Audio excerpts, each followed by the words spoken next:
It was TV's big night at the Emmys, and a few shows took home a majority of the awards. So Ted Lasso scored big wins for comedy, with Jason Sudeikis named Outstanding Lead Actor and two of his co-stars winning for Supporting Actor and Actress in a Comedy Series.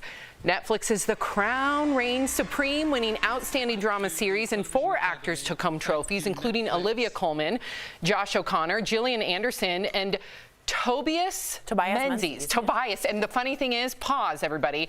Our producer, schooled me on how to pronounce it. You thought about it too much. I heard the pause, and I was like, oh. Okay. So I apologize, Michael Dean. Finally, the Queen's Gambit checkmate the competition, taking home the last award of the night for Outstanding Limited or Anthology Series.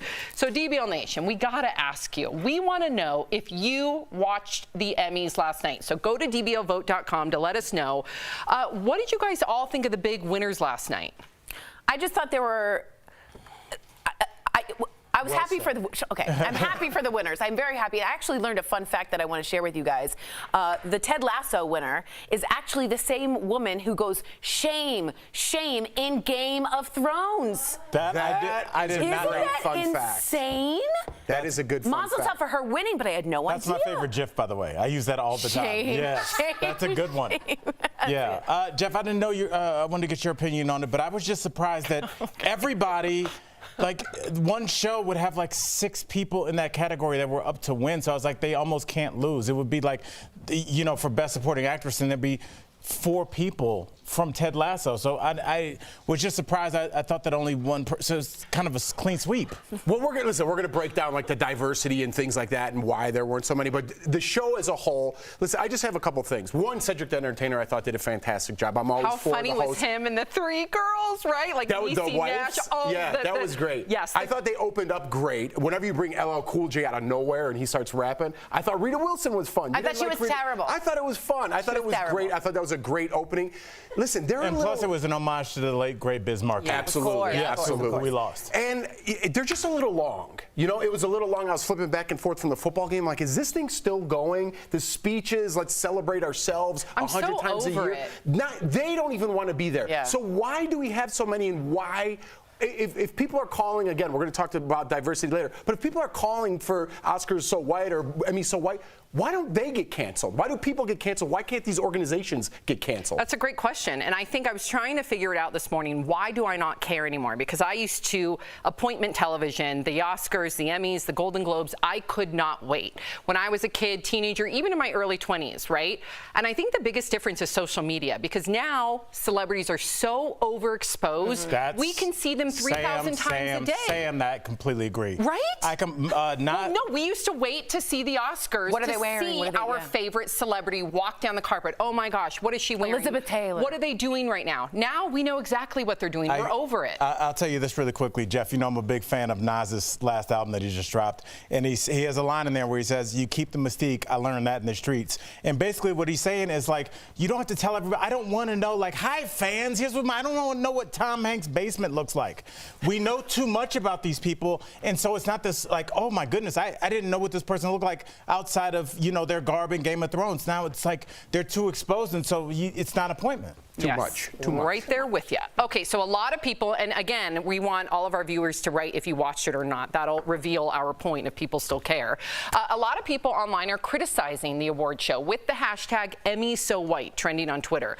No black actors won big awards, despite a record number being nominated, 49 by the way. But there were some milestone moments. It was a big night for RuPaul. He became the most awarded person of color in history with his 11th win for RuPaul's Drag Race. Debbie Allen also made history as the first black woman to win Emmy's Governor's Award. And finally, Michaela Cole became the first black woman to win the Emmy for Best Limited Series Writing for her HBO show, I May Destroy You. And Michaela gave a very moving speech dedicating her award to survivors of sexual assault. Take a look. Write the tale that scares you, that makes you feel uncertain, that isn't comfortable. I dare you. You made a groan. Tell me. Oh, I loved her speech. I thought it was 30 seconds. That's how you do it. You do it quickly, and you don't go with that guy who went on and on and on. But anyway, I'll say this. The Emmys is trying really hard to promote diversity, which I applaud. But there's seemingly a disconnect between what they're promoting and who is winning. So Awkwafina gave this offhanded comment that I think represents the night this way. She said, the Emmys called. I didn't get nominated, but they wanted me to present. I guess that's okay.